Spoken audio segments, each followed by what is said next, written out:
Time for the Inside Corner. JP Morosi, we say good morning to you. And a tough loss in multiple ways for the Tampa Bay Rays yesterday. They lose to the Yankees again. They're 2-6 against the Bombers. And they lose two members of their starting outfield. What's the latest? Robert, good morning. As we speak right now, the near no-hitter is perhaps the least of the Rays' concerns because they are down two outfielders, both of whom might go to the injured list, both Kevin Kiermaier and Manuel Margot. Let's start with Kiermaier. Early in the game, he's been dealing with a bit of a hip issue. He had to leave after looking uncomfortable early on, so Kiermaier leaves. Brett Phillips comes in, and as you see it there, joining the list of the many Rays who are currently on the injured list. Then late in the game, ninth inning, trying to keep the game tied on the deep drive by Aaron Hicks, Manuel Margot injures that right knee. It's been diagnosed now, Robert, as a right knee sprain. Multiple Rays players after the game, according to Adam Berry of MLB.com, were talking about how Margot was such a great teammate.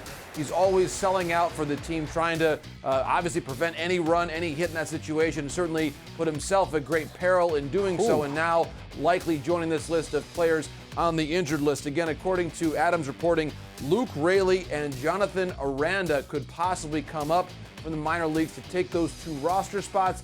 We might also see some shuffling of the outfield. We might see Lowe playing some outfield. Of course, Brandon Lau on the IL, but Josh Lowe, the prospect, could come in and play some more outfield there, as could Randy Arozarena. So as you mentioned, Robert, the Rays have now sunk into fourth place in the American League East. They have lost 8 of their last 10 games. Well, one of those players that is injured that we saw on the list, Wander Franco. And Wander Franco had an up-close look at Chris Sale's rehab start as Chris Sale begins to work his way back to the Red Sox rotation. What can you tell us? Yes, Robert. Very interesting encounter last night, as you point out, back in the Florida Complex League yesterday evening. Sale pitched 1 inning. Now, and Chris Cotillo reporting at MassLive.com that was the plan all along, just 1 inning, 22 pitches. You see it there. Pretty solid. He was able to strike out a batter, issues the walk. Really important for the Red Sox to see Sale back on the mound because he's actually, in this respect, Robert, closer than Nathan Eovaldi returning. Eovaldi has not yet been able to get back in terms of any sort of active throwing, so Eovaldi is still a bit a ways away to coming back. They do hope Garrett Whitlock could return in the next week or so, so some good news there. Also, Jeter Downs, the top prospect they acquired in the Mookie Betts deal a couple years ago, he has now joined the Major League roster for the very first time. Expected, according to MLB.com, to make his first Major League appearance, at least as a start, tomorrow.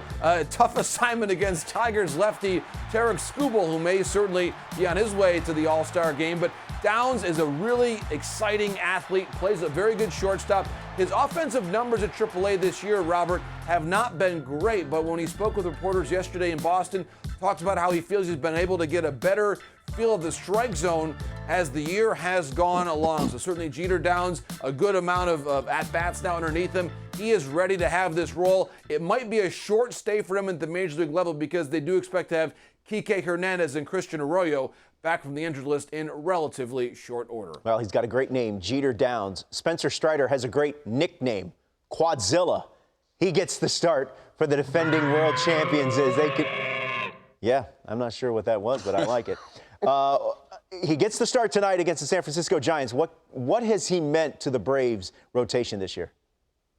Robert, it's a great point because, of course, Atlanta early on in the season with the different injuries they've dealt with, they needed to find some stability. And Strider began the year, and I want to credit the Braves for doing this, in sort of a bulk inning role out of the bullpen. And I remember Brian Snitker telling us early in the year, we really like this guy. He has shown his ability to get out to the Major League level, fill up the zone, and we know, Robert, his stuff is off the charts. 101-mile-an-hour fastball, and he commands it very well. It's not just the stuff, it's the ability to locate it. So you think about what's gone on for the Braves, their run of late really being powered, I think, by a lot of their youth, and Strider trusting him now. A big start tonight against the Giants, so a big test for him. But, Robert, he has been able to answer the bell every single time. He is someone who actually made his debut out of the bullpen late last year during that World Championship run. Yeah, another young player from a position player standpoint that has fueled them, Michael Harris. He has definitely made a difference in that lineup as well. The Arizona Diamondbacks, JP, as we sit this morning, they're 32-37 in that very tough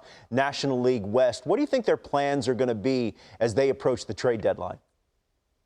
You know, Robert, it's a really interesting question because they are in some ways on the bubble still as we speak. Over the weekend, Mike Hazen, their GM, was speaking on MLB Network Radio and basically said, if we go on a significant run on the good side, we could be buyers at the trade deadline. But certainly left somewhat unsaid but implied, if they don't, they could be sellers. And my goodness, do they have some really intriguing pitching to potentially move if they decide to go in that direction. Again, there's no urgency to make this trade, but you think about names like Bumgarner and Kelly and Gallen. They've got some significant names. Davies is one more, and Mantipley in the bullpen's been very, very good.